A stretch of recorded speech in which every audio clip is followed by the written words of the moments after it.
5 items for your backpack that you didn't know you needed. So all 5 of these items are either cheap bits that I picked up and had no idea just how useful they would actually end up coming in, or a couple items that I didn't have with me while I was traveling Asia, realized that they're absolutely essential and have now picked them up ready for my upcoming trip. And as always, the links and current prices for these items will be in the description of the video. So, item number 1 is a laundry bag. Now, everybody talks about the fact that you need to be traveling with compression cubes or packing cubes, but nobody really talks about what you're supposed to do with your things when they are dirty, but you have not yet had time to wash them, because obviously you're not going to do your washing every single day while you're traveling. So you need to have a laundry bag. Now, I researched actual travel laundry bags, and they are extortionately expensive for what they actually are. So product number 1 is actually a little bit of a hack, which I love, and it is to get one of these. Now, this is simply a nappy sack, which is designed for mums to be able to put dirty nappies in when they're out and about, because it is waterproof and odor resistant. So it makes a perfect laundry bag. It's super small and lightweight, and it holds loads. I would often, because I was doing my laundry by hand, wait until this had a few kilos worth of clothes in it before I bothered to wash it, and it just works perfectly. They're so cheap, such a hack. Get them, honestly. So product number 2 is a set of drawstring waterproof bags. So I have these, again, picked them up for a couple of quid. They come in a set of 2 large, 2 medium, mine are all a bit battered, and 2 small. It's great if you can share them with another traveller, which is what I did. So we ended up with one of each size each. And yeah, they just came in so unbelievably useful. The small one is currently part of a DIY pack-a-mac situation. So I've got my really lightweight anorak scrunched up into here, and that always stays in my day sack in case there's a little tropical downpour. And the others I use for so many different things. If I had a wet bikini and I needed to go on a bus, pop it in here. A pair of dirty shoes after a trek, I don't want to get the rest of my bag dirty, pop it in here. Honestly, the amount of times I ended up using something as simple as a few plastic bags was unreal. So for the sake of how tiny, cheap and light they are, I really recommend getting a few of those. Now, product number 3, and that is a blow-up travel pillow.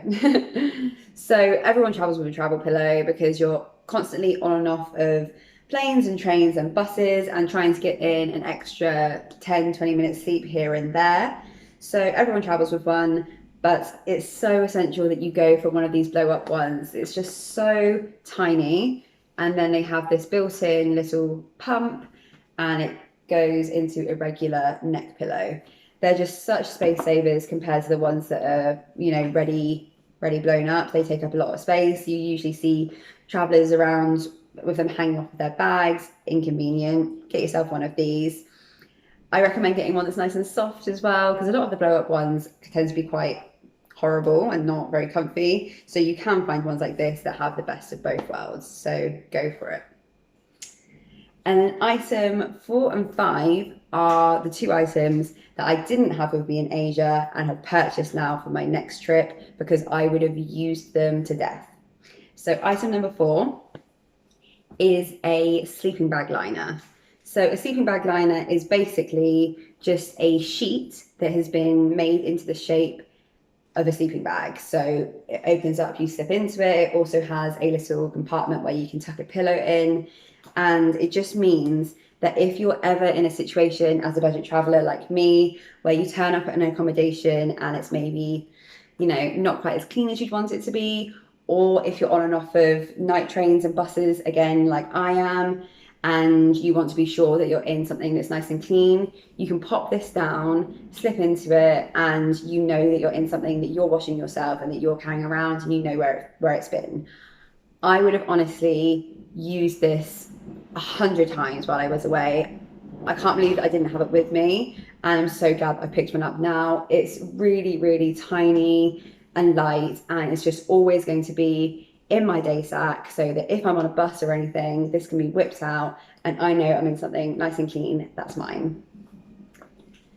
And item number 5 is this little Solo Trek portable washing line. It's as simple as a bit of elasticated rope with a few hooks on each end so that you can hang it up like a washing line and dry all of your laundry. Now, I've said before that I hand wash everything because I'm a little bit extreme like that on saving money. So having one of these would have served me so well to get everything dry at once rather than trying to go down the end of beds onto ladders of bunk beds. I was hanging things everywhere to try and get myself dry all the time. So now I'm going away with this and I'm going to be able to hang everything up like a normal person and everything will be dry. So I'm going to love having this. Okay, so those are the 5 items that I definitely didn't realise I was either going to need or use as much as I did. So hopefully that's helped you as well. That's the end of my series of Less is More, all of my travel advice. I hope that you found it really useful, and new series coming soon. See you on the road.